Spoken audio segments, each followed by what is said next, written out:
General Muhoozi is not the president of Uganda. He's not the commander-in-chief. Sure. So, ultimately, he's not an honorary CDF. He's the son of the president. So, to that degree, he has greater influence than any CDF who has ever since General Salim Saleh. That's what I would imagine. Nobody can match the kind of influence he can exercise before. But we have to admit the fact that he is not the commander-in-chief. Yes. So the final decisions cannot be done by him. Yes. He can be overruled, he can be directed or instructed to do things. And he cannot defy any order given to him. I just want you to understand that. Understand that. Now, what does he want? So let me now begin with the person called Muhoozi. Of all the Africans, not just Ugandans, Africans or human beings on this planet that I've talked to, and I talked to many on grand strategy, he's, I think, one of the best read, well intellectually tuned to understand these issues we are discussing. The position of Africa in the world, the fact that our small countries face a serious security threat in the sense that our survival as viable nations cannot be guaranteed if you're not cooperating, if you're not friendly. So Muhoozi understands that. He has also, you've seen his tweets, he has a strong commitment to a cordial and wonderful relationship between Uganda and Rwanda. If you had the final say on these things, Rwanda and Uganda would have, I don't know, because you see, I don't think from how he thinks and how he approaches things and his attitude towards President Kagame, whom he admires immensely, his love of Rwanda as a brother country, we will not have these differences. Again, I can put a caveat that sometimes countries can have interests that conflict independent of the personal relationship between individuals. I told you about Archdemus II, the king of Sparta, and Pericles. But I should tell you, Wilhelm II, the emperor of Germany, at the beginning of the First World War, was a grandson of Queen Victoria of England. So he was a nephew to Edward VII, the king of England, when the two countries went to war. So, and he had grown with his grandmother in England, spoke better English than German. So I'm always conscious of the fact that if I say an absolute, I don't know. But what I can say for now, my assessment is, one wants a relationship between Uganda and Rwanda that is cordial because he believes it's for the benefit of the two countries. But it's also for the benefit of Africa because when the two of us quarrel, we weaken this continent. He understands the importance of strategic security and why African armies need to cooperate. So if he had his way throughout, Uganda and Rwanda would have a defense pact, joint military operations, we would do all these things together. What other things would happen subsequently, I don't know. But for now, that's what I can say. Yes, he understands the value of this relationship. He desires a very good relationship between the two of us, and that's why he had to take the necessary risk. I don't know, you said you have no knowledge of Uganda. I'm telling you, in the Ugandan establishment here, to say something positive about Rwanda, let me be specific about Prince Kagame. I think you will be closed out of most of the systems here. There is a way things are arranged. Why does it seem like his name is so poisonous here? I don't want to go into answering that question. But then my views may we'll cause talk. problems. We'll talk off camera. But so those are the issues that they have with people here. They have what I would call maybe petty grievances. I don't know, whatever it is anyway. But he is the one person who stands above that. There are prejudices here, petty jealousies, I don't know what, that drive people here that I see. So he stands above that because he doesn't have it. That's why he can say President Kagame is my uncle, whoever is against my... He is the most liberated human being from these Rwandan prejudices. He doesn't have them. And that is what gives me a lot of confidence that if he remains in charge of many things here, it's not impossible, but it will be difficult for the spoilers to rock the boat. The bloody spoilers. Let's go back to Rwanda. We've touched on the Uganda-Rwanda relations. Maybe when we spoke last, we also talked about how we're talking about the PAC and your place in it. Now, this year's PAC was held maybe 2 months ago in the swanky Kigali Golf Club. I saw you. You appeared on my Twitter. One, I had beef that you did not tell me you were coming so that I could take you out for a coffee, but that's fine. It's another fight for another day. But obviously, you discussed very important things in that meeting. What are those important things that brings such eminent people like yourself, like Louise Mushikiwabo, like Donald Kaberuka, to fly in, Michael Fairbanks, to fly into Kigali, just to sit down for one day and talk about the most important matters? What were the matters this time? We discussed two issues. One was Rwanda's economic vision, the vision of the country, how to transform Rwanda, and what is being done about it. The second is the discussions between Kigali and Kinshasa and the agreement they signed in Washington, D.C. And a minor discussion on the issues between M23 and Kinshasa, or the talks that are taking place in Doha. Tell me more. So let's talk about one. I think Rwanda's grand mission is at some level quite well known, right? So we have the EDPRS 2, which is our development plan from 2025 to 2029. And then we have, I think, Vision 2035, which is, getting Rwanda to upper middle class. And then Vision 2050, that is saying Rwanda will be a rich nation. We know this. But then when you guys are sitting in the rooms, when you're now actually discussing the minutiae of these plans, yes. What is the minutiae? So there was a presentation by Minister Godfrey Kabera, yes, who is the Minister of State for Finance, yes, and a presentation by Jean-Guy Africa, the CEO of RDB, on Rwanda's plans, first of all, around Bugesera Airport, finishing with the airport and the logistics hub that is going to be built there so that Rwanda becomes the logistics hub for this region. And then the Formula One circuit that is going to be put there because Rwanda wants to host Formula One. This is what I like about President Kagame and Rwanda. By every measure, South Africa wanted to host Formula One and failed. Now, of course, you have Algeria, you have Egypt, you have Nigeria, you have all these, Kenya. There are many African countries that have much more than Rwanda and they don't feel competent to do it. But President Kagame feels Rwanda can do it. Doesn't that inspire you? So I saw when he finished, he was walking out. A journalist asked him as he was walking, and he stopped and he said, "But your country is small and poor, and how can you do this?" He said, "We don't see ourselves like that." And it came so natural to him. We don't see ourselves like that. So you may think Rwanda is small and poor with a small population, a small geographical space, a small economy. Rwanda is actually, okay, for that matter, at least the Rwandan president has convinced the Rwandans that that's not who they are. They are something big. They play in the Premier League. So that is, we're looking at Rwanda's plans on electrical generation, on infrastructure development, on aviation, on tourism, and how in the next 10 years, I think 10 years or 15 years, Rwanda wants to have its GDP multiplied 5 times, which is incredible. The second thing we are discussing is Congo, which I think the agreement is fairly good between Kigali and Kinshasa, in the sense that Kinshasa commits it will fight FDLR, which I wonder whether they can, because FDLR is part of the presidential guard there, it's part of the army, and it's most effective fighting force of FADC. So how can Kinshasa cut the hand that feeds it? So I'm not so sure about, you see, you can trust Rwanda's commitments. What of Kinshasa's commitments? That's one. The second, they also reached an agreement that, okay, you can, because of the instability in Congo, investors are not going to put their money there. Minerals can be mined in Congo and refined in Rwanda. I don't see how Congolese elites will allow that to happen. Can accept that, which is in the interest of Congo. But in the emotional feelings of sovereignty by the Congolese elites, that may not fly. So I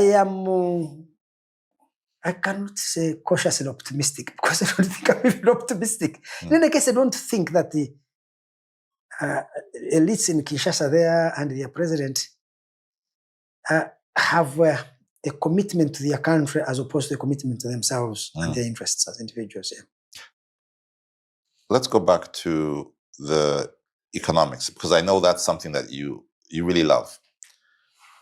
You've said that Rwanda has a plan to almost more than quadruple its GDP. So right Quintuple, now, actually. Quintuple. So right now we're about $1,000. That would be, in 15 years, that would go up to $5,000 per person per capita. One of the things that we kind of discussed offline was in terms of how much, because everything costs money, right? So money, we either having, you can have as many development plans as you want, but do you have the cash to sustain those development plans? Do you want to build small modular reactors, nuclear reactors? You need at least $200 million. You want to build a national stadium? That costs money. You want to build warehousing around the Bugesera airport? That costs money. It's well known that Rwanda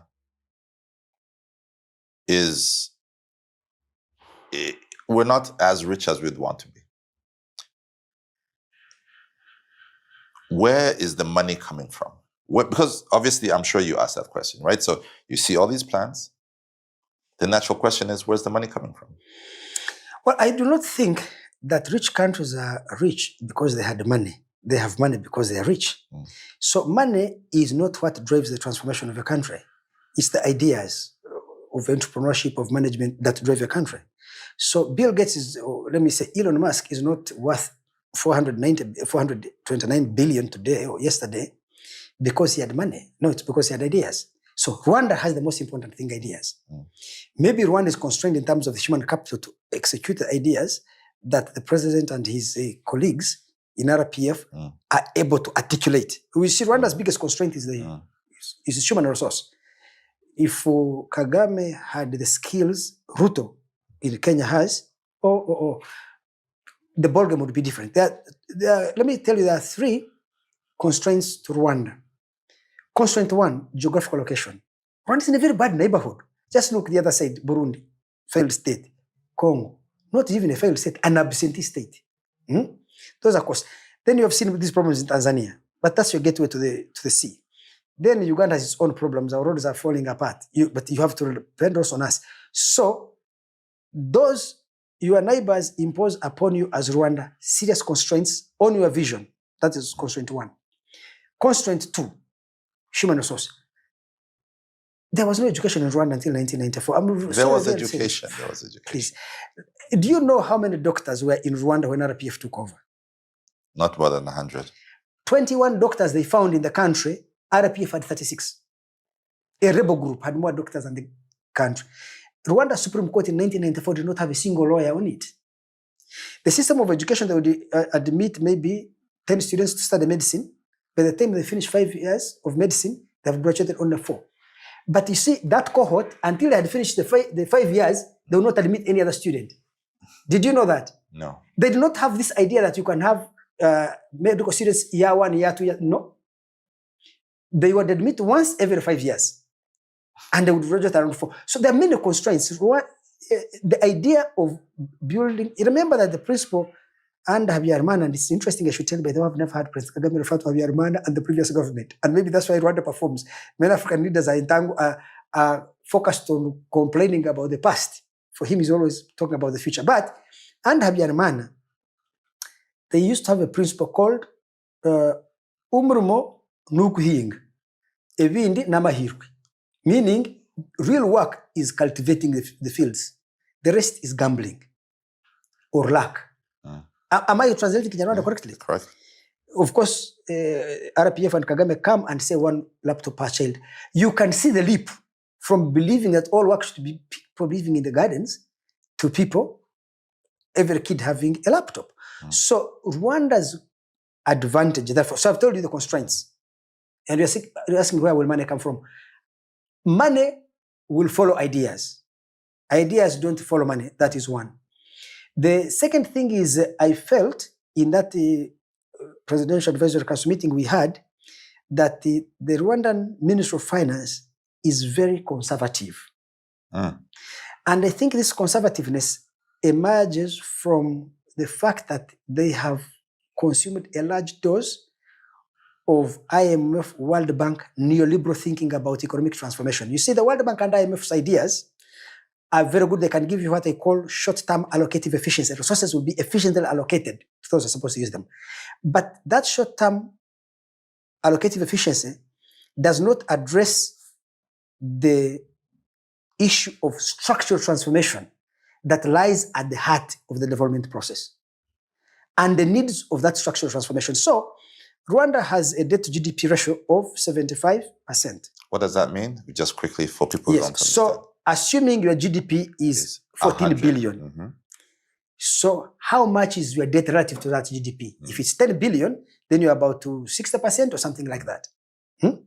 So Rwanda's debt to GDP ratio is 75. And remember, we have this idea that it should be kept at below 50. I have never known why somebody came and drew a line in the sand and said GDP, debt to GDP ratio should not exceed 50%. GDP is not a resource of a country. So why would it be based on that? In any case, the most important indicator is your ability to service your loans. Now, let me give you about Rwanda's debt. Rwanda's domestic debt, the one that is denominated in its own dollars. Its own francs. Rather, its own currency. It costs Rwanda only 5% of her revenue to pay local debt. But a country cannot default on a debt issued in its own currency because this is something you have monopoly power to print. The only fear is inflation. Right? The second is the foreign currency denominated debt. That takes only 9% of Rwanda's foreign exchange earnings. 9%. 9. Now, let me tell you this. In 1990, when Africa was in serious economic doldrums, most African countries' debt service obligations exceeded 100% of their foreign exchange earnings. 100%. The World Bank did a big study in 1989, 1990, Africa Development Report, something like that. They did a study showing the financial crisis Africa was facing because debt service ratios to export earnings were 150%. That's why the IMF was rescheduling their loans and stuff like that. So I felt like this. So as the Minister of Finance, you need to look at a country's net financial assets, the country's ability to service its loans, its foreign exchange earnings, and its domestic revenues. So debt service takes about 30% of domestic revenue. So I'll address two things where I feel,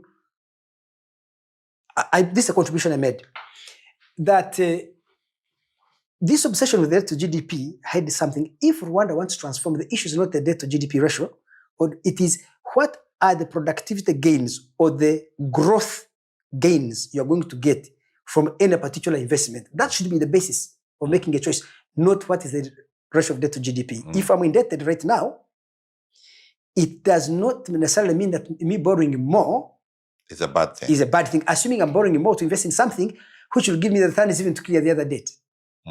You see. So I felt in the presentation, these details were not given to us. It was not possible for me, therefore, to make a judgment that you're in a bad debt situation. But I think a country like Rwanda, which has a very good way of using the money given to it, should not look at the debt to GDP, and should, even inflation, targeting it at 5% is not a good thing.